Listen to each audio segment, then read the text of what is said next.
I'm Ben Record. Matt Russell. Welcome back, guys. Glad to have you here. We're ready to get started. So today we're talking a little bit more about deals that we've closed, deals that we didn't close, some crazy deals, some bad deals, and everything in between. A little bit more high level of just what goes on in a deal and how we've experienced both the good, the bad, the crazy. All right, guys. So we get into the unique structures of it. Not every deal just looks unique on the outside. It might be unique as you get through the transaction. So hear us out on some of these. You'll enjoy what you got to hear, and drop us if you want to hear, drop a DM, message us if you want to. I don't know if I'm supposed to say drop a DM. You can drop a DM. You can send us a DM, but he's saying give us a like, follow, subscribe, engage, share it with your friends. We want to get more people on this, and the more engagement we get from you guys, the more we can know how to give back to you. Perfect. Cool. So Matt, tell me more about this crypto guy deal we were talking about the other day. God, I can't remember what year it was. It was probably 2018. Bitcoin's was like rising real good at that time. In the crypto world, had most of his net worth was tied up into crypto industry. He was part of a crypto magazine, had a lot of crypto holdings, and he was diversifying his assets. He was based in the East Coast. He got referred to us by a banker because they can only do local borrowers.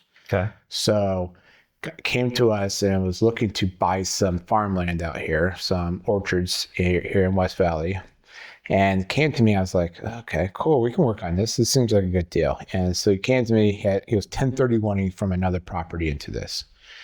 So underwrote him everything, got him through working with the loan process with the lender, and we're coming up to the extension date.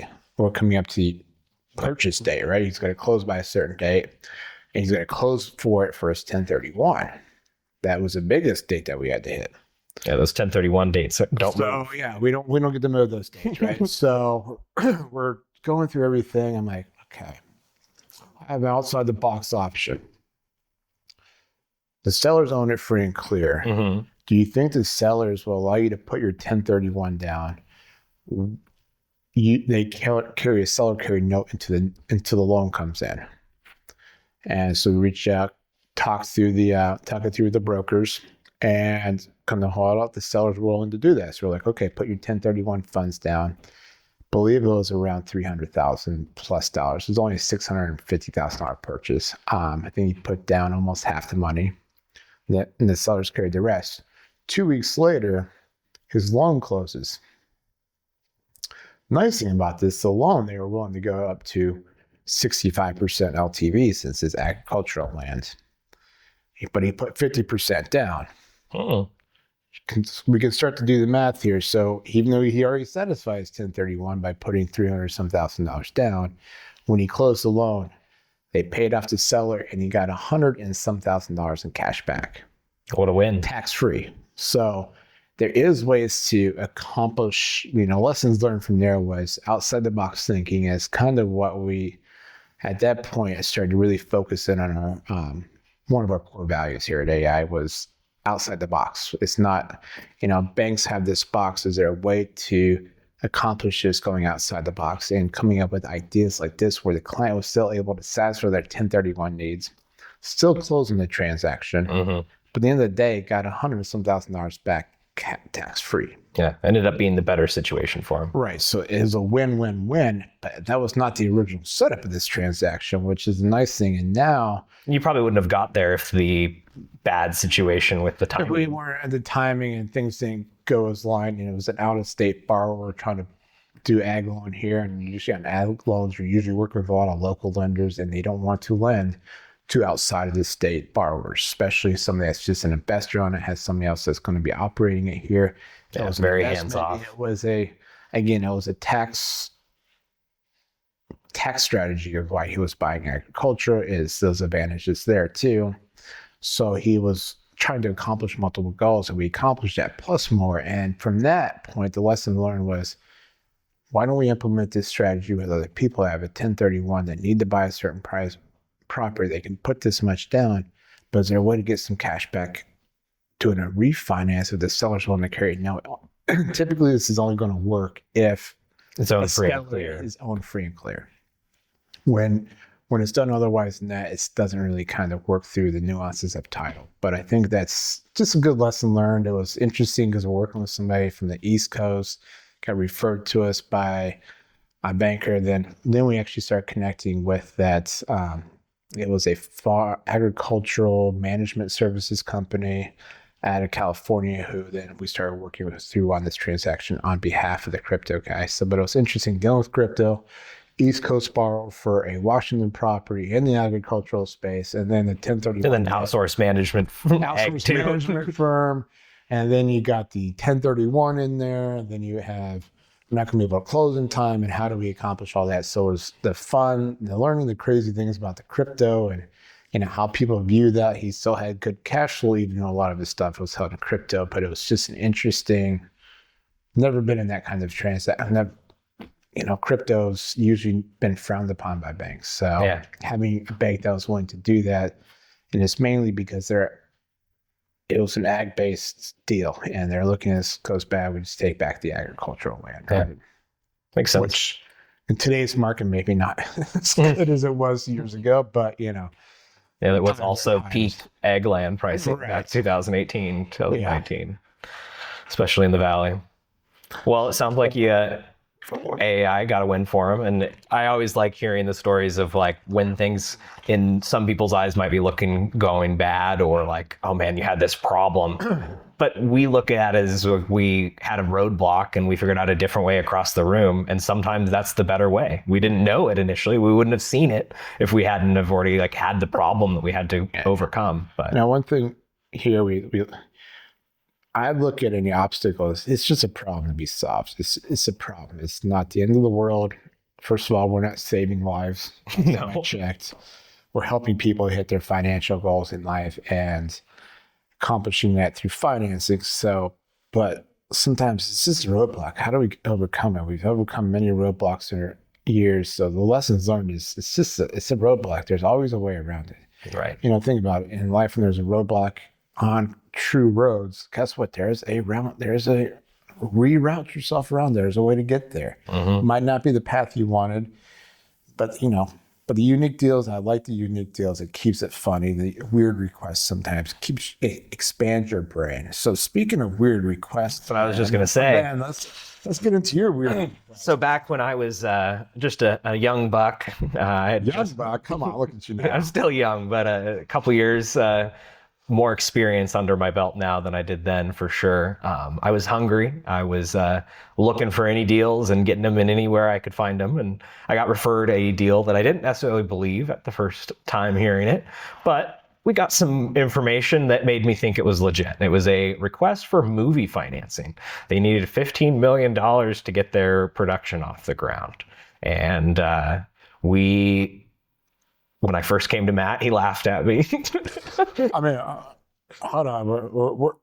I know it's possible because Hollywood. They finance. There's all cash. Guys, but a little, How do we even go about it? And Yakima, Washington, getting asked to help finance a movie. Like, but we're trying to get this movie. You're like, is this real? I remember going through this with, and we got the full script. We got potential actors. Oh yeah, in this. They had a good package, and to our credit, we figured out how to do it. I mean, we reached out. Definitely did a little digging on that. That was definitely before the whole AI world took off. That could expand our reach a little bit better nowadays. But with that, we were able to find the resource that could finance that. The deal fell through. Do you remember why that deal fell through? It fell through just because they weren't able to get enough of their collateral that they needed in place. Yeah, the collateral, that was the most interesting thing for me. Sales, right? Yeah, those pre-ticket sales is really how a lot of those movies get into pre-production, is they get enough of an interest in foreign markets for our movies, because there's always interest for U.S. movies. And in the U.S. markets, that's where they make their profit. How much you're going to do you have to have these sales, and that's how these people fund it, and the funding structure is a little unique. But getting the ducks in a row, I think you're right. That's where but that was just a unique request. Is like, and we didn't close it. Looking back now, but was it a waste of time? And I never look at anything as a waste of time. I look at it as tuition. I look at it as a way to learn and grow and expand our mind. And the weird requests definitely help do that. I'm not saying we want weird requests, but if there's a will, there's a way to get things done typically in this world. Well, and it taught me that there's more information that we needed to learn. And it was a good way for when I was new in this to expand my knowledge of financing to apply to a different industry. I mean, we work with multifamily, and I was only really touching pretty traditional assets at that point, but really expanding our mind of there's other financing out there, and other people might end up needing a request. Not that we're planning on financing movies, but how do we explore and how do we figure out how do we cross the finish line, even though it's may not be something we always understood beforehand. It's not something you're given every day, but do we have does our team have the knowledge to expand its knowledge and do things that are outside the norm? Yes, I think that's one thing that we're always going to learn and grow from. And how do we get that deal? Do you remember that? That was actually one of the most random lead generation sources I had that doesn't even exist anymore. It's called Sharper, SHAPR, and it was connected with LinkedIn, and it treated your LinkedIn profiles like Tinder, but it was like connecting with people. You could swipe right, left on like, do I want to make a connection with the people? And I got a couple interesting connections from that. Some of those connections did lead to clients we still work with today. So it wasn't a total waste of time, but I did get a lot of crap out of it and probably wasted too much time on some of those. But I feel like it was the best thing for me when I was new, and I didn't have a lot of deals that were filling my pipeline that were all things I could actually spend my time on. I needed somewhere just to learn the craft.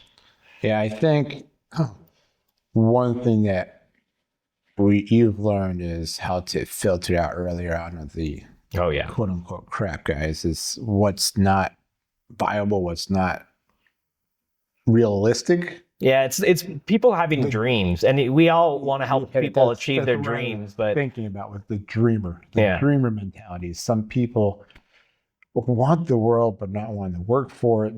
They don't have the capacity to do it. They don't have trying to skip to a level that they're not at yet. Like they could do a deal, but they need to start at the smaller deals first, and they need to work their way up. And let me just do it 100% financing and all of those type of things. They're going for home run when they can't even hit a single yet in the outfield. So they're trying to just pump it for the home just run. Hit the ball. Last time I always checked, I love sports, baseball too. I'm a Red Sox fan. Dog's named Fenway, dog named Saw, had daughter named Boston. But baseball, last time I checked, if you hit a single and you hit a single and you hit a single, the other team can't get you out. Mm-hmm. But guess when you try to hit for that home run, you're going to have some pop flies out there. You're going to have a lot more pop flies or strikeouts because you're swinging too hard than you are if you just consistently make contact with the ball. You have a better chance of hitting your financial goals. Not everything has to be a home run. I mean, home runs are nice. I mean, if you swing consistently enough, you're going to get a home run here and there.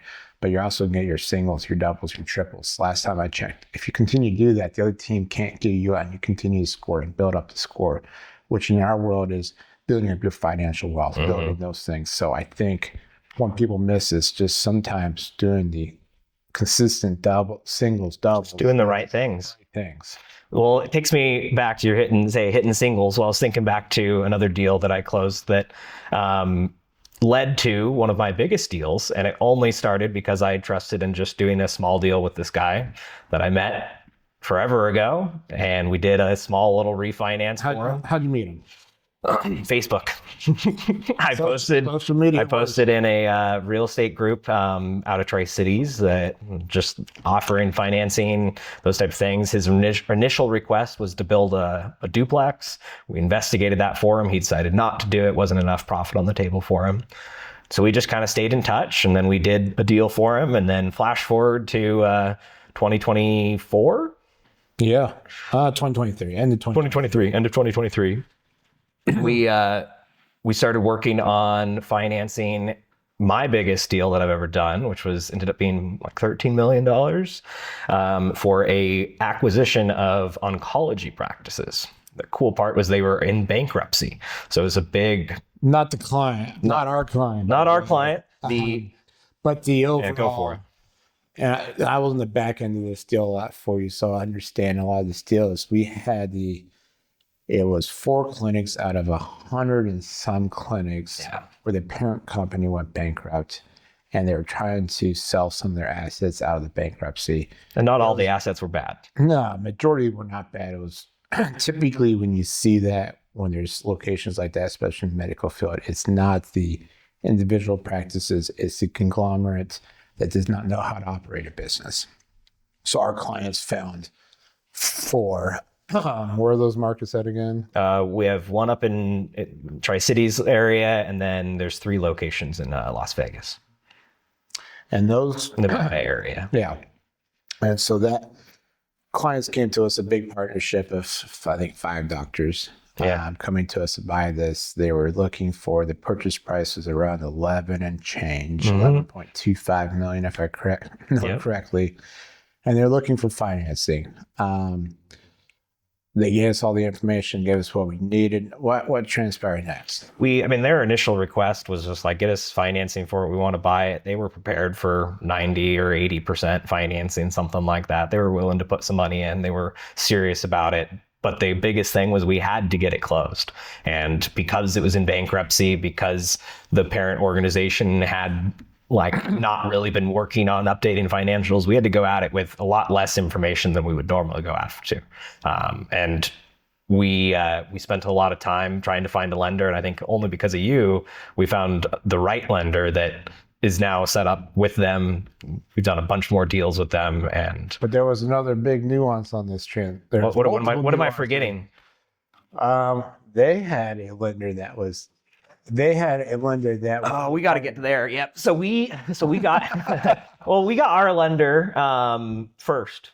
Yes. They had their lender about the same time. We had terms faster, and then that's right. So they didn't fully trust us. So we had my client that was one of the partners, and he had used me for other financing, obviously not in this world. You just mentioned that you first met in the small deal. And So hit that single with him, and he trusted me. And so he vouched for us and gave us the opportunity. A couple of the other partners believed they had ability to do it on their own, and so they had sourced their own lender, and they were using our lender and their lender to play against each other, which is common in the space, and seeing which terms we could actually come up with.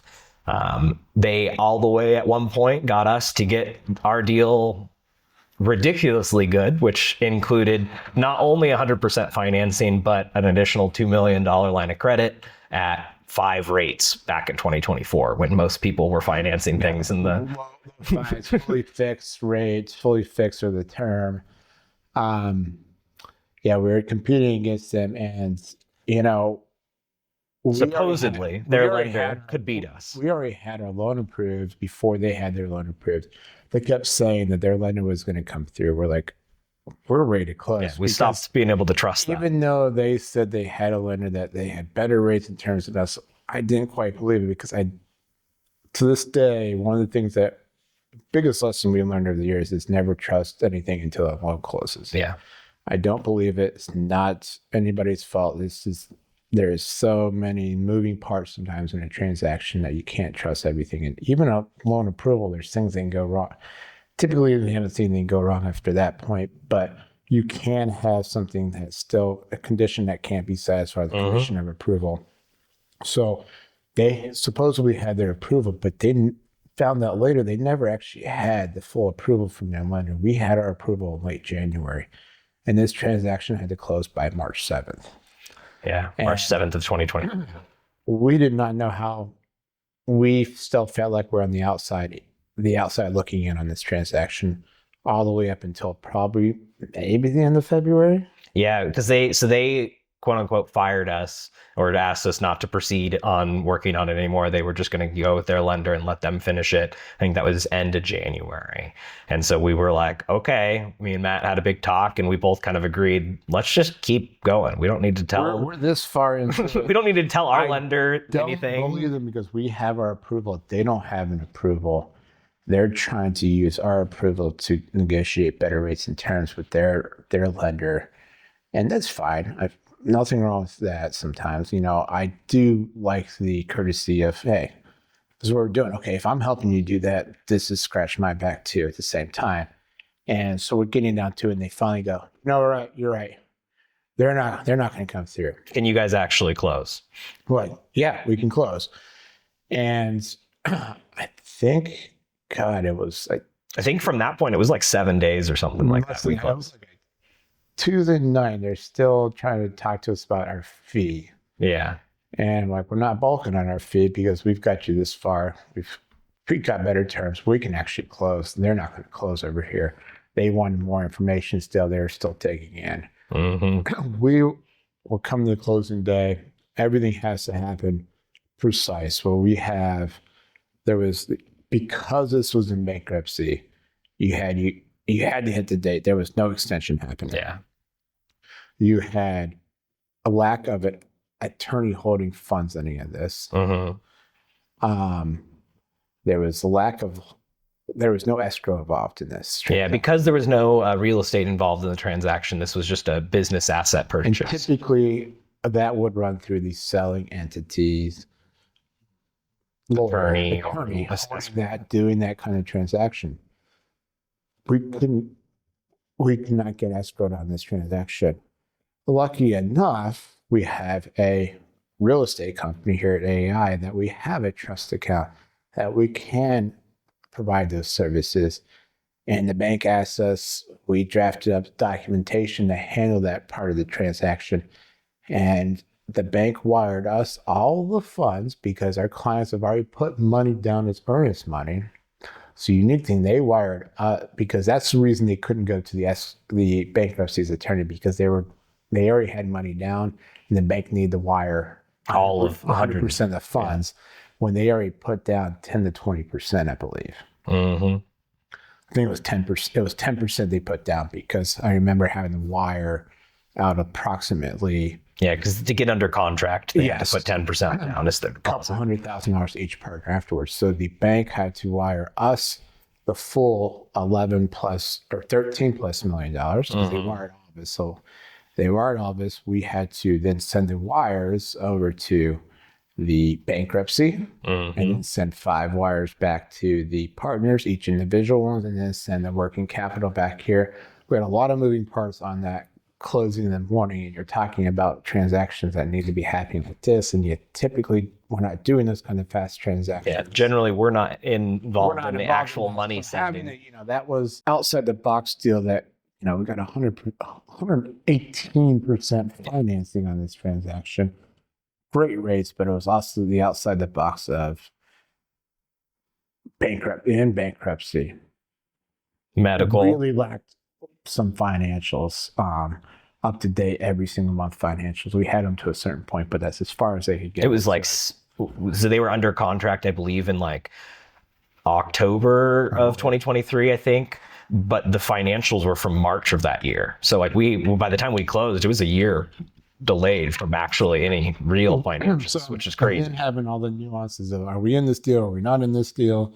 You guys are shopping us, but I don't think, all the talks that I had with other bankers in the industry, I knew that the bank that was supposed to be the lead was not going to be able to close that transaction.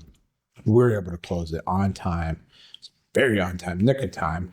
It's a unique thing about living on the West Coast. Our wire cutoffs much earlier than people on the East Coast. So we have to get wires out by a certain time, which really limits our ability to perform on a timely basis sometimes here. Yeah. So, but we're able to get through that transaction. That was a fun one. We learned a lot, and we've been able to help them grow sense. And I think on another podcast, future podcast, we're going to have one of the partners on our podcast. That's the goal. Deep dive, years later, what's happened from that original transaction to now, and how did that original transaction and then subsequent transactions help you grow financially, help your partners grow financially, and help you achieve some of your professional goals that you want to achieve. And how did that transform, and how, looking back a little bit of the butterfly effect of that first Facebook connection to where he's at now. It'll be a cool story. Deeper dive, and we gave you good high level here. And our side of the story. So it'll be fun to hear his side. Yeah. Comes on. Great to hear what they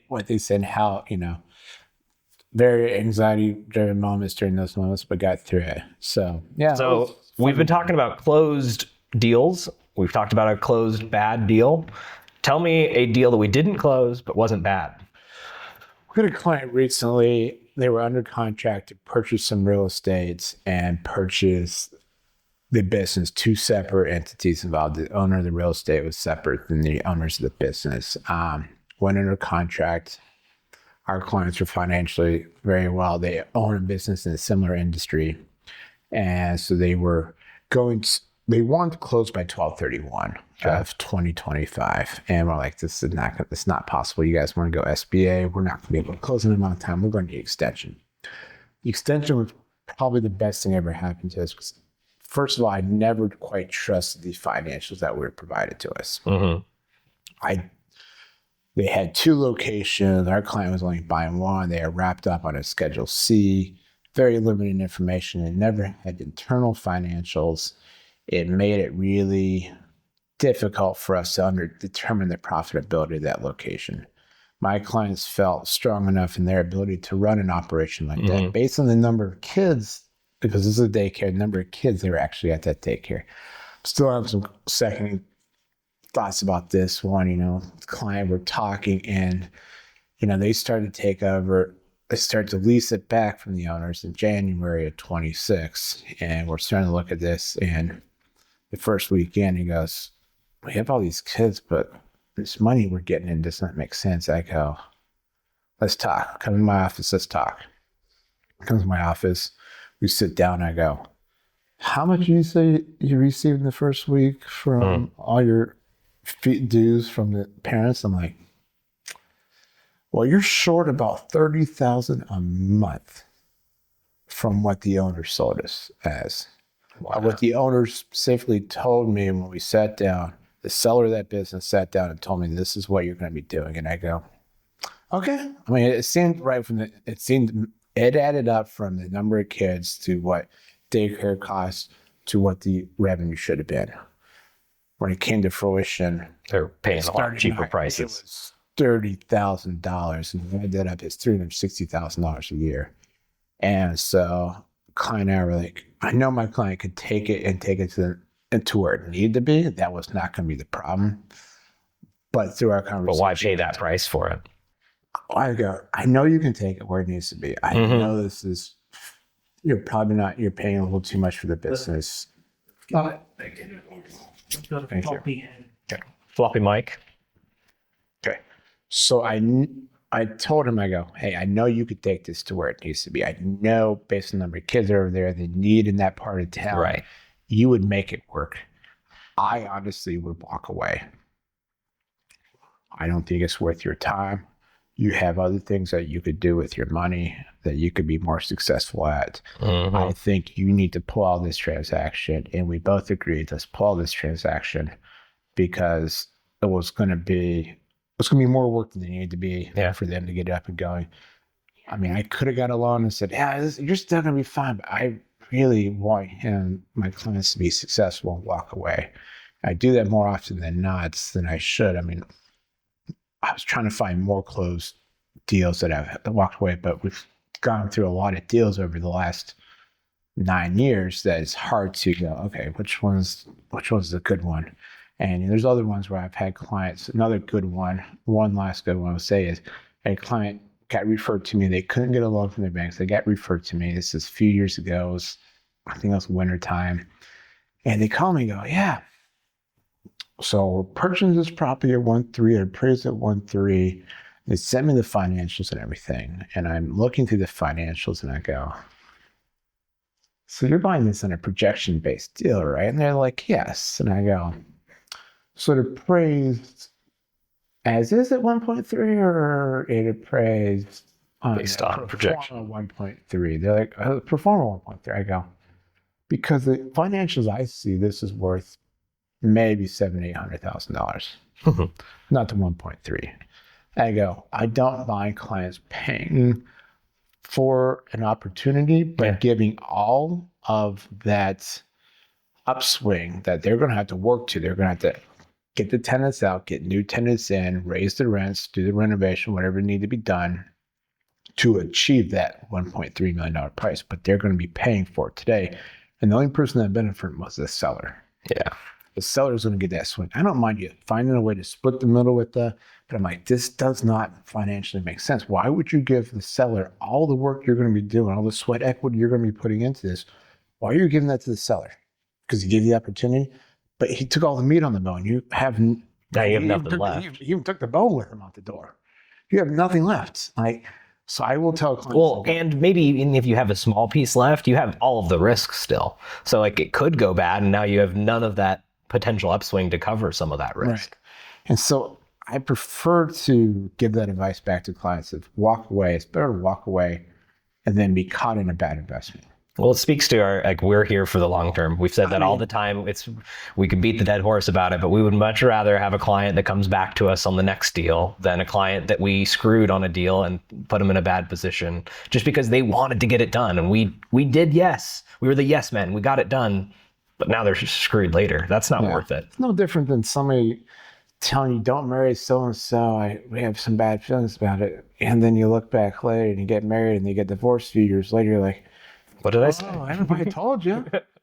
Wasn't going to work. But nobody wants to listen because they got their rose-colored glasses on right there and they're looking at the end goal and not looking at all the other things going on that is actually not in their favor. And I'd say that most of the deals that I've seen that maybe aren't necessarily bad or we said no to or we advised our clients to say no to, a lot of times it comes down to it might be a good deal, but not right now, not with what you've got going on. And we've seen it happen to developers, especially when they start doing too much at once. They can get themselves in a pickle and they can struggle. Get the building, just do these. Consistency is king. You don't rip off more than you can, don't bite off more than you can chew, the saying, right? Is some people want to, like, no, this is stick here. You're fine. Let's do consistent, nice growth. Let's not take a big swing because there's also a big fall happening. That's one thing we try to do as an advice here at AI. But you get to see all these different unique deals. And we could probably go on for hours and hours and hours to bore everybody with deals or maybe excite you. We'll find out. We'll find out. But, we'll definitely come back to more unique deals in the future because the unique deals there's always unique deals out there. And there's always unique, not even the deals might not sound unique on the forefront. But the unique structures that have to be required in a deal is interesting to learn because not in the commercial business financing aspect, not everything is a block and tackle deal. The majority is not a block and tackle, especially when we're getting into 2020 and we're in 2026. Block and tackle deals are a thing of the past for the most part. Most deals have some hair, even if it's peach fuzz, it's got some hair. Even if the deal's pretty straightforward, our borrowers are generally fairly complex individuals and they have a lot going on in their tax returns. And or not even that, the lenders are having their panic attacks in this world right now. They think they're chicken little. They think the sky is falling every single time because they're reading national news or they're reading very specific market news. They don't understand their overall states. We deal with lenders in Seattle that don't understand Eastern Washington. I've had decision makers on loans that we've got through every approval process through this, but since the size of the loan, it had to go to somebody in a different market for their approval limit. And a person in Southern California is trying to make a decision about Eastern Washington. They have no clue about our market and they're sitting in LA. Yeah. And so we've had deals. It's lenders, deals, complexity, 1031s. We just talked about a lot of nuances that can go on. Deals are unique for every time, and that's why every day is different. Love it. Every day is different. As we wrap up here, we'll just tease what next episode is going to be, and then we'll send you guys off. So next episode, we're going to talk a little bit more about what causes deals to die. So top 10 kind of reasons we see them fail, maybe don't cross the finish line, good, bad reasons, all of those. We really enjoyed kind of going through. It was therapeutic for me, going back through a couple of my old deals, just thinking about them, the good, the bad. Was that good therapy or bad therapy? Sometimes therapy's both. Sweats or anything, you're good. Thanks for joining, guys. Please give us a like, follow, subscribe. Those help out a lot as we grow this, and we look forward to seeing you guys next week. See you guys next week.